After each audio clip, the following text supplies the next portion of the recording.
Okay, part two. Sorry, it's just getting a little long, so I wanted to make sure you got to see two parts. So, the next day, next night, I'm asleep. I'm terrified. It's like, oh, okay. Nothing's bothering me. I haven't been really feeling the same stuff I was feeling before, so I just decided to go to sleep. 3 o'clock came. I was like, oh my gosh. It was kind of starting to hit again, but honestly, I didn't really feel that presence as much. So I just said, I'm not going to take it.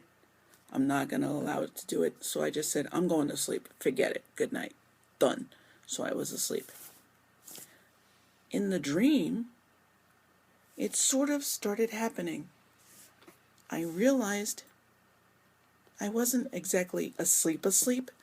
I was just a deep, like partially in sleep, partially awake, but not like to the point where I'm going to get up, go, ah, or go to sleep. I was like 80% asleep. I remember a gentleman. Let me preface by saying I remember having a conversation.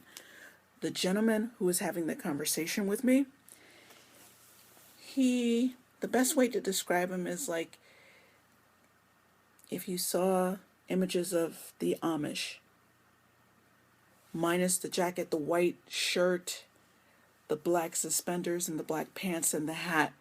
I saw a gentleman that looked just like that. And he came up to me and said, excuse me, miss, we're lost. My party and I are lost. We just want to find directions. Something inside told me, I remember just go to the light. And that's exactly what I told him. I said, all you got to do is go to that light and it'll take you the rest of the way.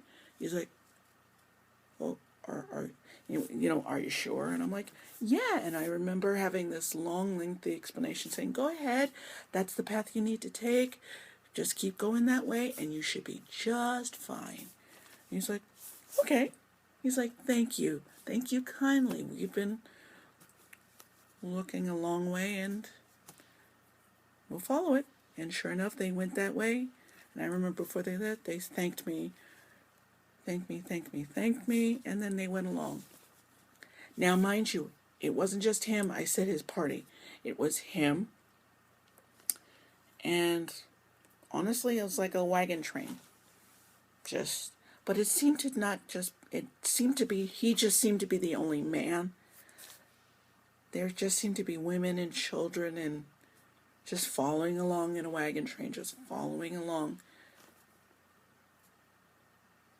And it just seemed to keep going and going and going, but everybody was going towards the light. And all I remember was I found an inner peace and an ease.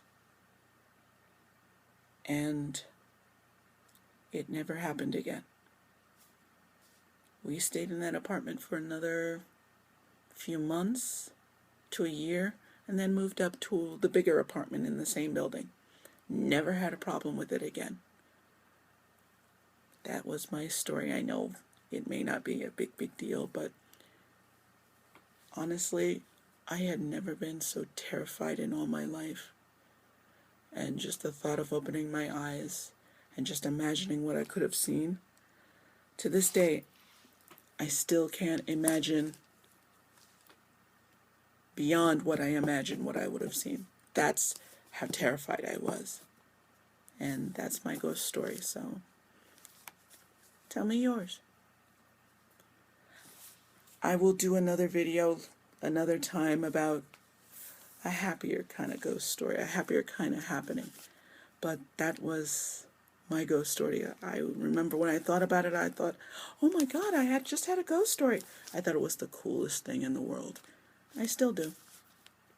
And I was kind of honored to be picked to help these people that were lost through. So thanks for sharing, and feel free to share with me. Post below. If this story is lame, I'm sorry again. I thought it was cool. I thought it was the coolest thing when I tell people about it now. They like it. So I will see you guys. Have a great weekend. And if it ever happens, just tell people to go to the light or whatever. But it always helps to help.